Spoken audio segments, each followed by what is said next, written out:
do the second book of Moses called Exodus. Chapter 1. Now, these are the names of the children of Israel which came into Egypt. Every man in his household came with Jacob. Reuben, Simeon, Levi, and Judah, Issachar, Zebulun, and Benjamin, Dan, and Naphtali, Gad, and Asher. And all the souls that came out of the loins of Jacob were 70 souls, for Joseph was in Egypt already. And Joseph died, and all his brethren, and all that generation. And all the children of Israel were fruitful, and increased abundantly, and multiplied, and waxed exceeding mightily.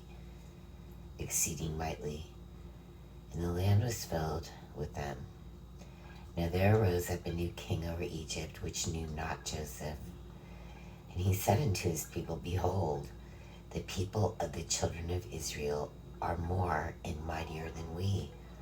Come on, let us deal wisely with them, lest they multiply, and it come to pass that when there falleth out any war, they join also unto our enemies, and fight against us.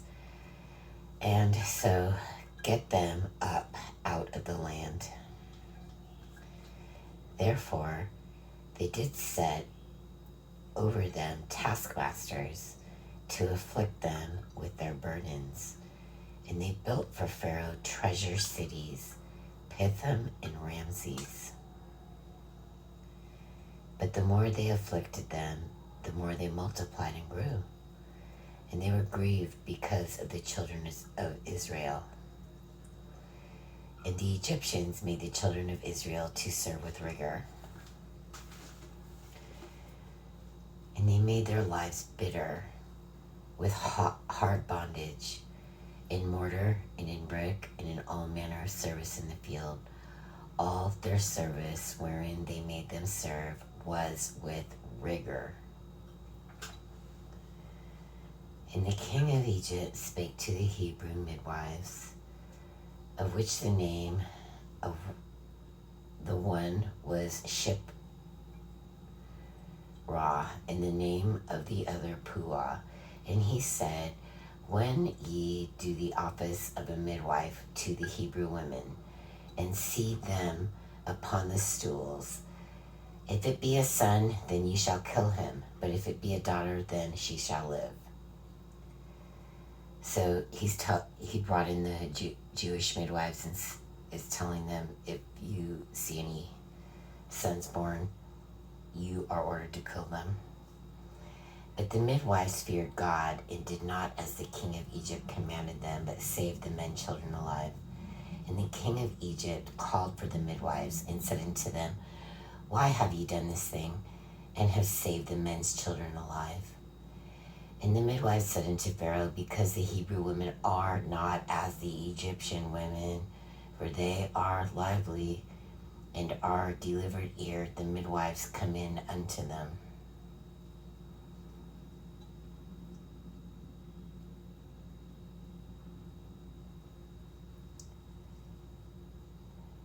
Therefore God dealt well with the midwives, and the people multiplied and waxed very mighty. And it came to pass, because the midwives feared God, that he made them houses.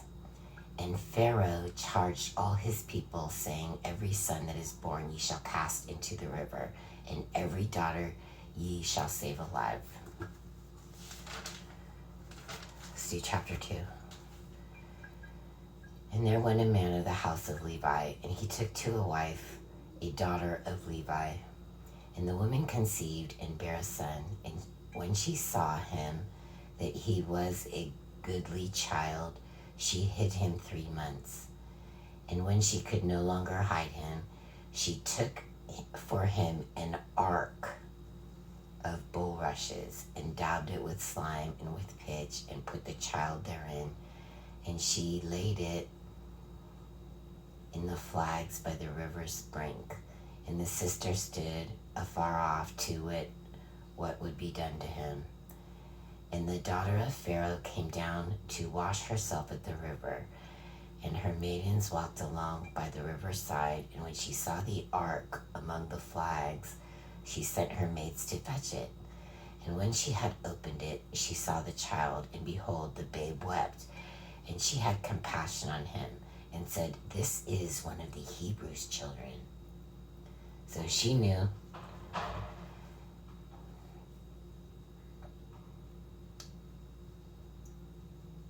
Because her father is ordering them all to die. So yeah, it's floating by. Yeah, clearly. Then said his sister to Pharaoh's daughter, "Shall I go and call to thee a nurse of the Hebrew women, that she may nurse the child for thee?"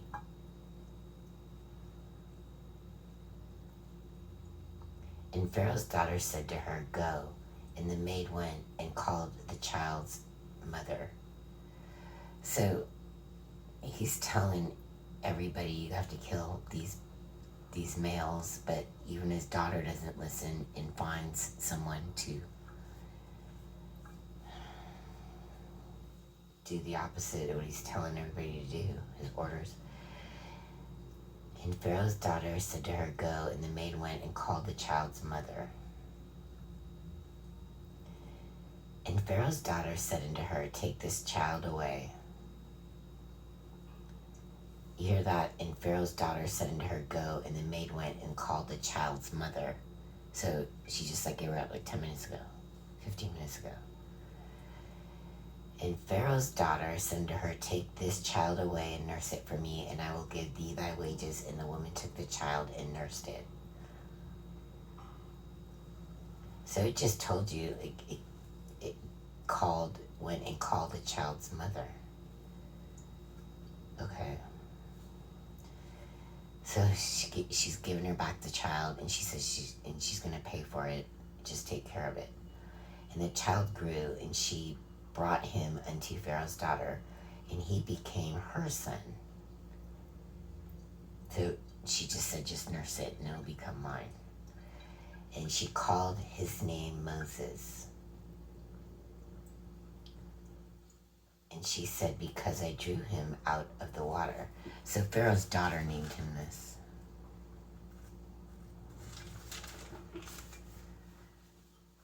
And it came to pass in those days when Moses was grown, that he went out unto his brethren and looked on their burdens, and he spied an Egyptian smiting an Hebrew, one of his brethren. And he looked that way and that way. He looked this way and that way.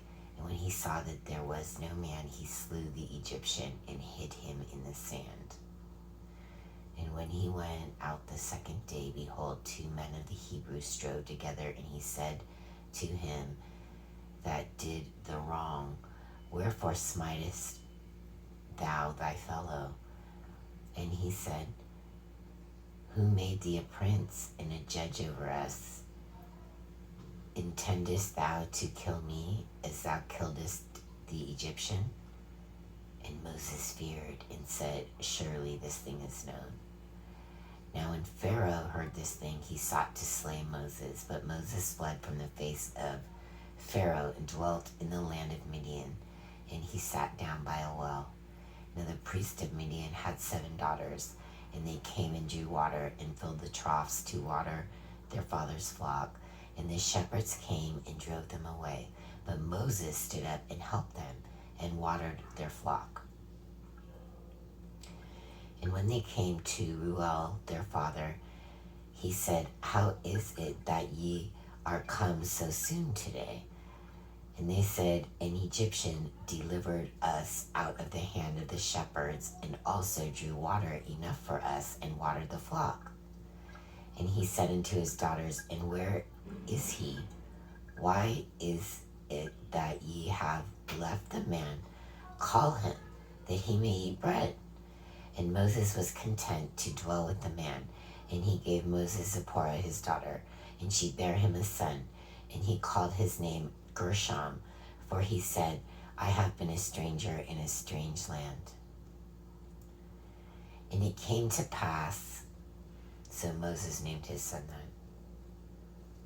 And it came to pass in process of time But the king of Egypt died, and the children of Israel sighed by reason of their bondage. And they cried, and their cry came up unto God by reason of the bondage. And God heard their groaning, and God remembered his covenant with Abraham, with Isaac, and with Jacob. And God looked upon the children of Israel, and God had respect unto them.